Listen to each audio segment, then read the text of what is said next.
Hello दोस्तों, नमस्कार। GP climax और सभी का स्वागत है। दोस्तों, इस वीडियो में हम बात करने वाले हैं यूपी ट्रिपल एससी पेट 2026 में जो होने जा रहा है। मान के चलिए कि मिड अक्टूबर 2026 में हो जाएगा। प्रस्तावित डेट घोषित नहीं हुआ है, लेकिन लास्ट डेट फॉर्म भरने का 1 सितंबर है और वही 8 तारीख को करेक्शन डेट होगा। तो मिड अक्टूबर में जो है एग्जाम होने की पूरी संभावना है। इस वीडियो में हम बात करने वाले हैं भारतीय इतिहास यानी इंडियन हिस्ट्री के बारे में बात करेंगे। इससे 5 प्रश्न पूछा जाएगा, जिसमें होगा सिंधु घाटी सभ्यता, वैदिक सभ्यता, बौद्ध धर्म, गौतम बुद्ध और मौर्य वंश, गुप्त वंश, हर्षवर्धन। ये जितने भी यहाँ पर क्वेश्चन बनने वाले हैं इससे हम बात करेंगे। और यहाँ पर ये बात होगा, जो क्वेश्चन देखिए, क्वेश्चन तो एक ही है, लेकिन इससे एक्सप्लेनेशन पढ़ने से आपको वहाँ पर क्या है, प्रश्न करने का ऑप्शन मिल जाएगा, क्योंकि यहाँ से ही प्रश्न बनेगा। तो चलिए बात करते हैं, बिना देरी करते हुए स्टार्ट करते हैं। चैनल पर नए हैं तो लाइक करके सब्सक्राइब कर लीजिएगा। चलिए, पहला प्रश्न यहाँ पर दिया गया है, सिंधु घाटी सभ्यता के निम्नलिखित स्थानों में कौन सा स्थान सिंधु नदी के किनारे पर स्थित था?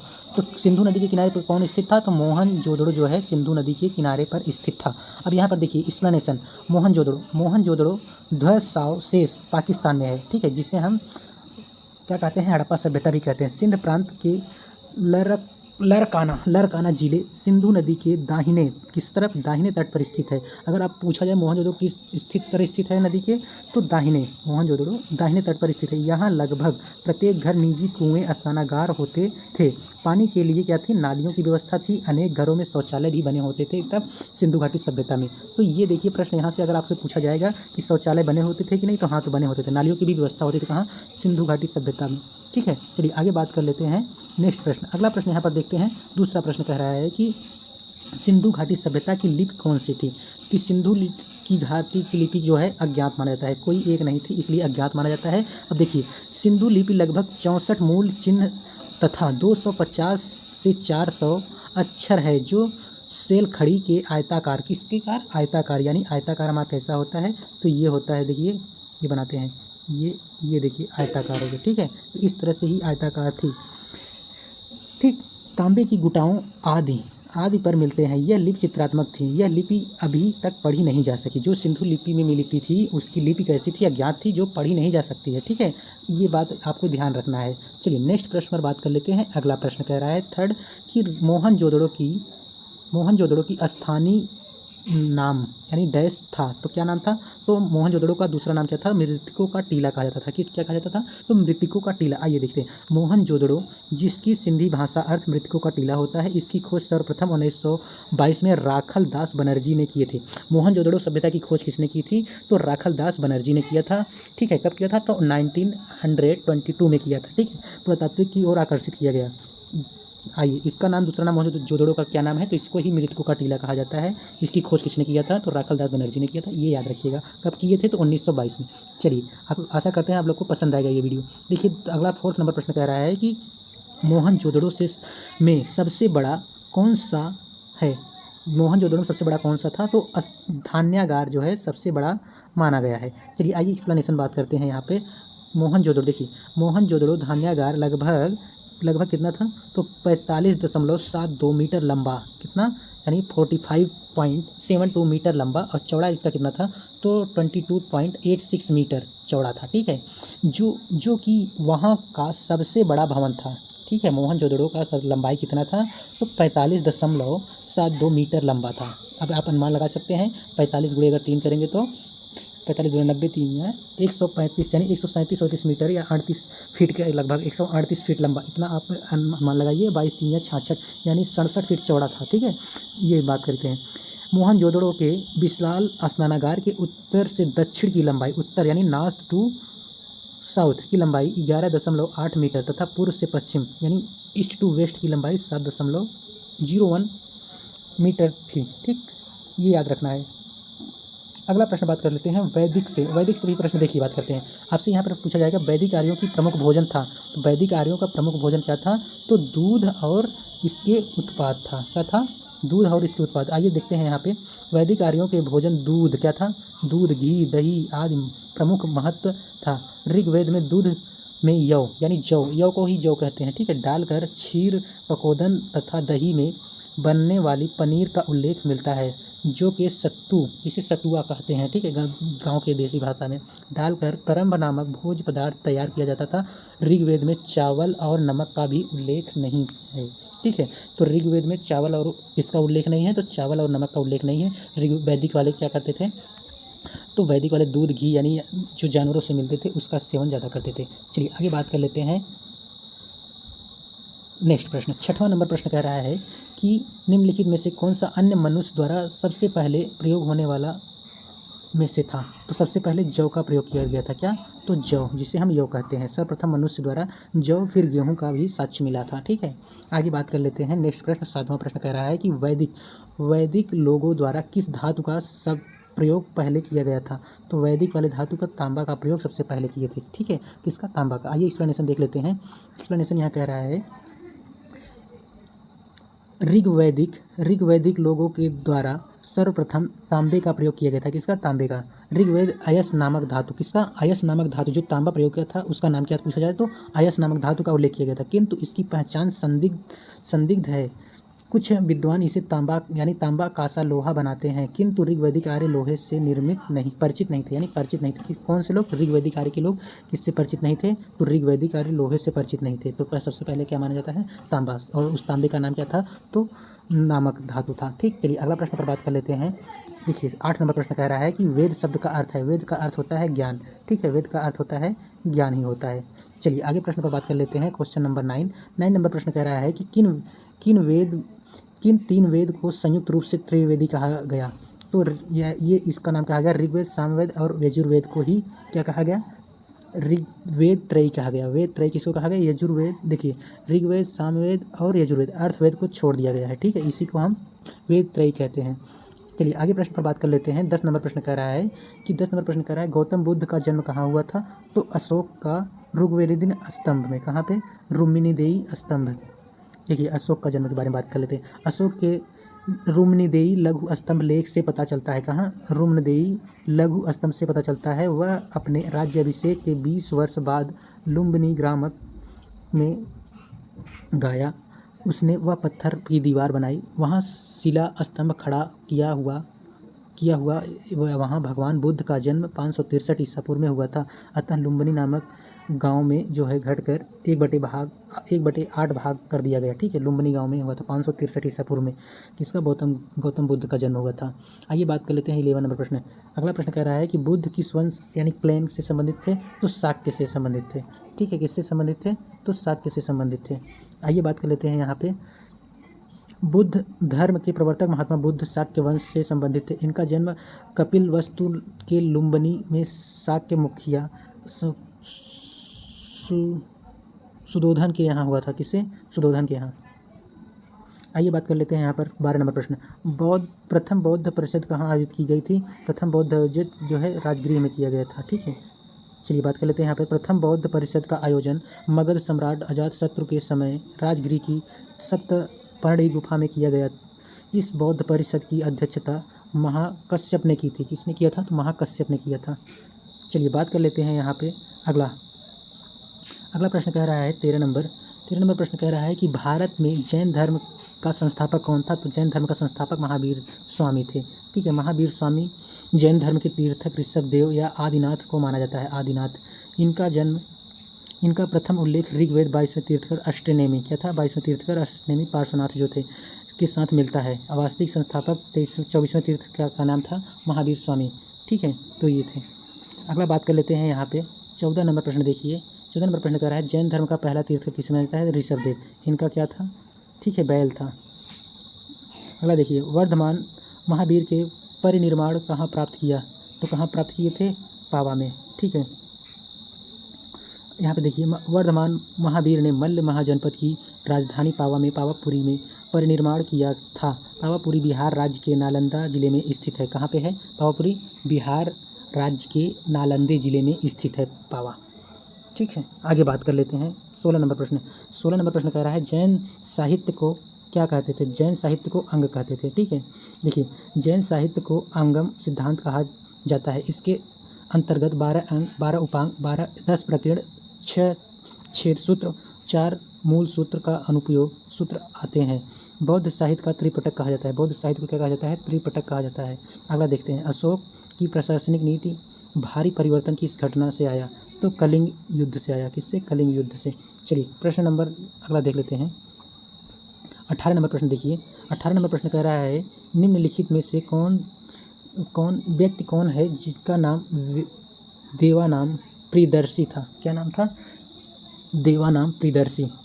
आइए बात कर लेते हैं। यहाँ पे कह रहा है कि मौर्य सम्राट अशोक के अभिलेख में उसे देवानाम प्रियदर्शी आदि के उपाधियों से संबोधित किया गया है। मास्की, गुर्जरा, निठुर तथा उद्गोलम लेखों का उसका नाम अशोक मिलता है तथा पुराणों में उसे अशोक वर्धन कहा गया। ठीक है, क्या कहा गया? अशोक वर्धन।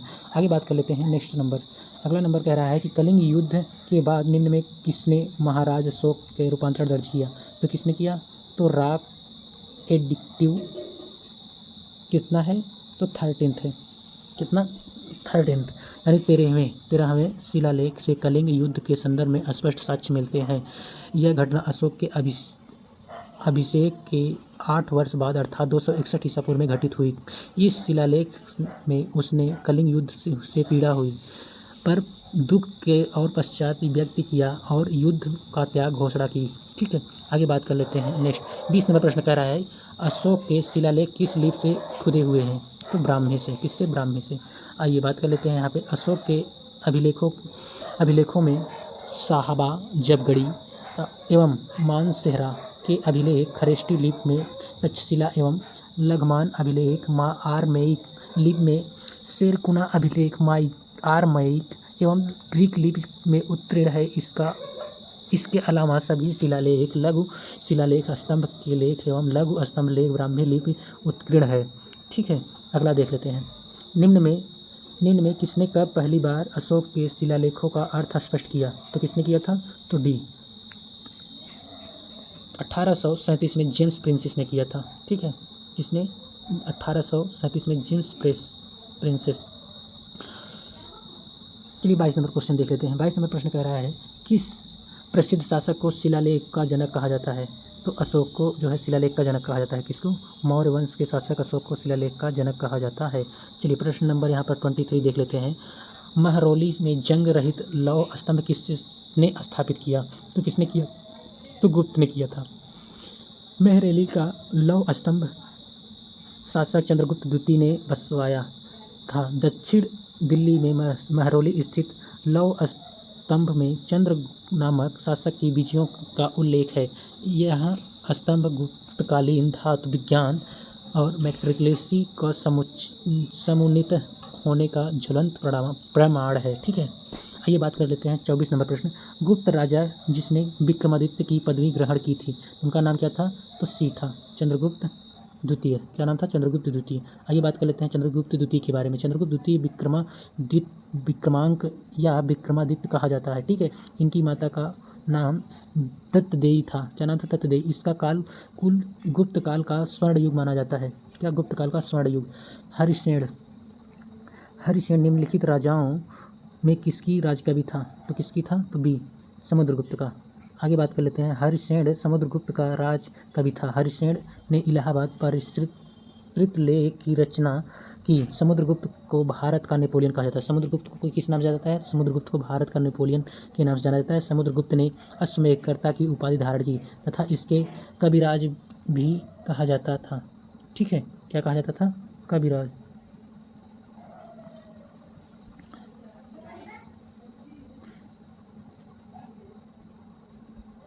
चलिए आगे बात कर लेते हैं। लक्ष्मी द्रोत्री किसे कहते थे? किसे कहते थे? तो डी को कहते थे। लक्ष्मी द्रोत्री समुद्रगुप्त को कहते हैं। समुद्रगुप्त के प्रयोग अभिलेख में लक्ष्मी दौहित्र लक्ष्मी कन्या से उत्पन्न बताया गया। समुद्रगुप्त की माता का नाम कुमार देवी था। क्या नाम था? कुमार देवी। अगला देखिए, नेपोलियन निम्नलिखित में से किसको अपनी विजयों के कारण भारत में नेपोलियन कहा जाता है? तो समुद्रगुप्त को कहा जाता है। तो डी ऑप्शन, भारत में समुद्रगुप्त को ही भारत का नेपोलियन कहा जाता है। चलिए बात कर लेते हैं नेक्स्ट प्रश्न। 28 नंबर प्रश्न कह रहा है।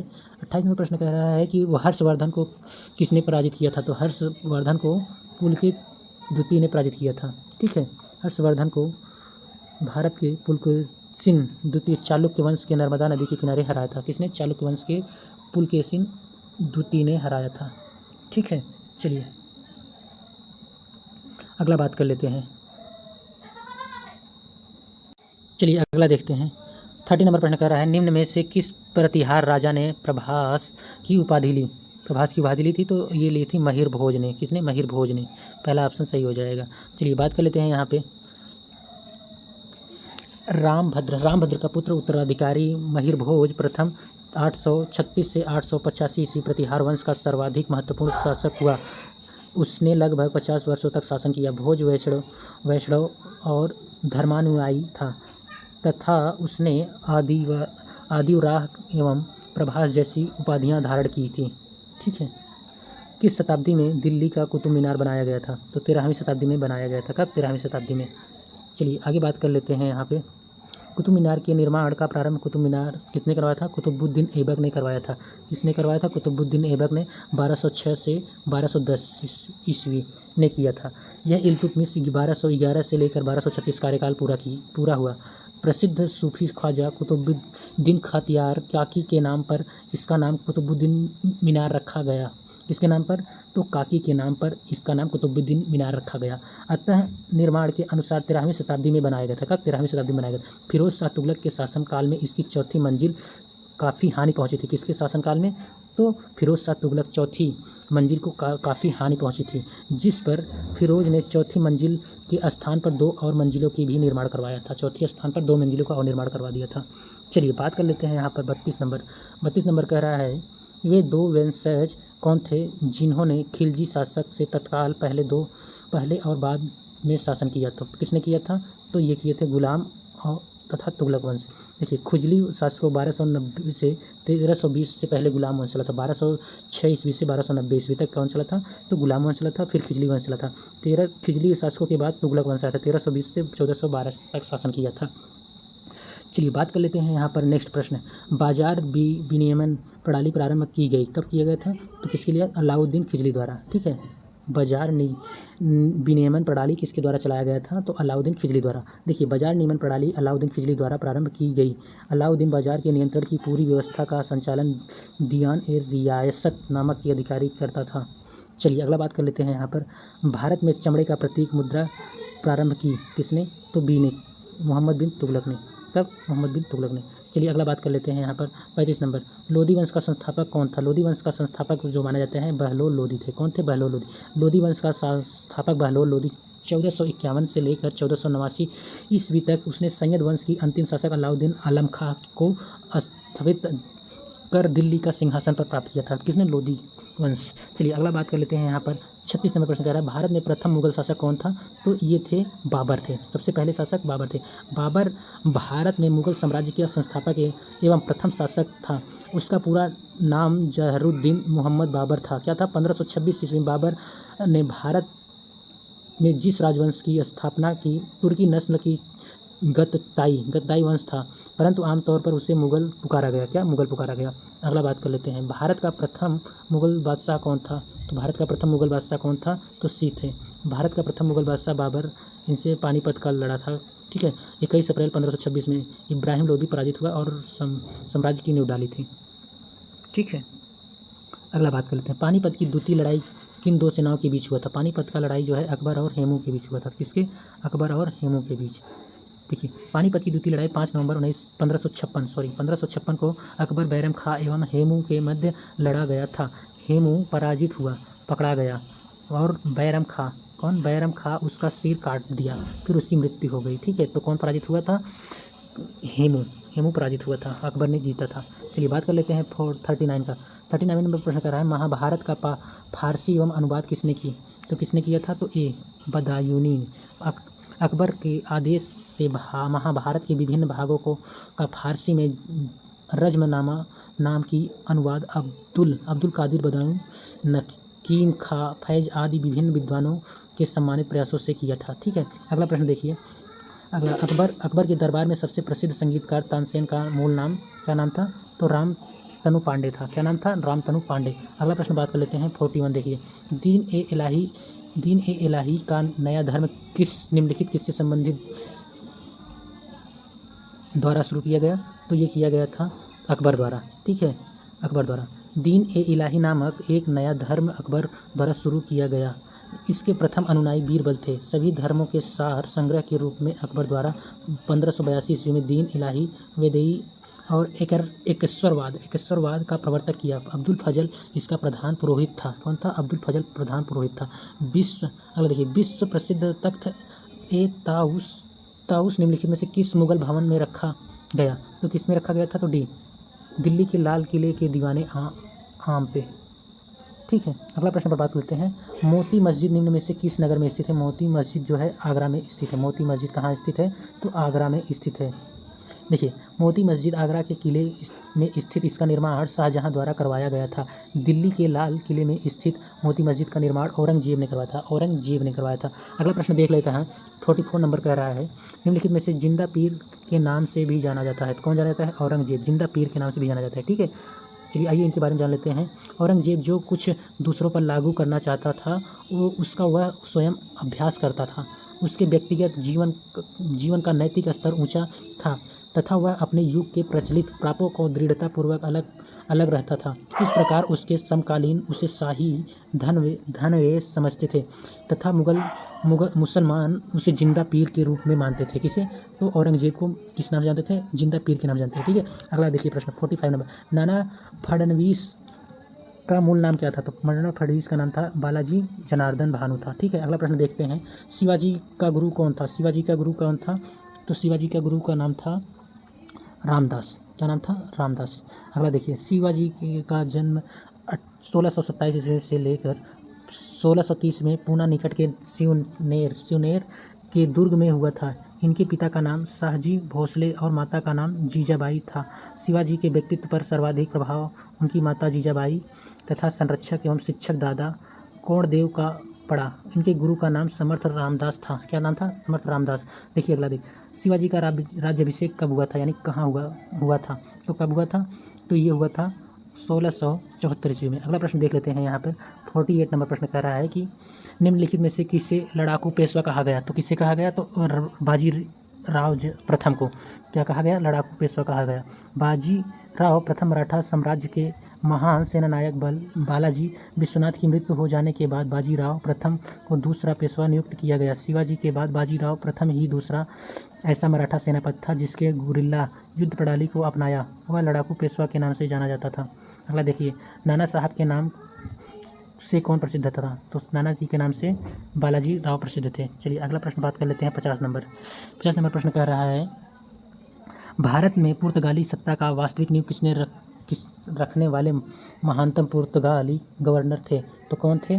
तो अब्लुकर्क थे। कौन थे? अब्लुकर्क थे। तो ये रहा आज का प्रश्न। कैसा लगा वीडियो? पसंद आया हो तो लाइक करिएगा, चैनल को सब्सक्राइब करिएगा, कमेंट करके जरूर बताइएगा वीडियो कैसा लगा। नहीं मिलते हैं नेक्स्ट वीडियो में, तब तक के लिए धन्यवाद। जय हिंद।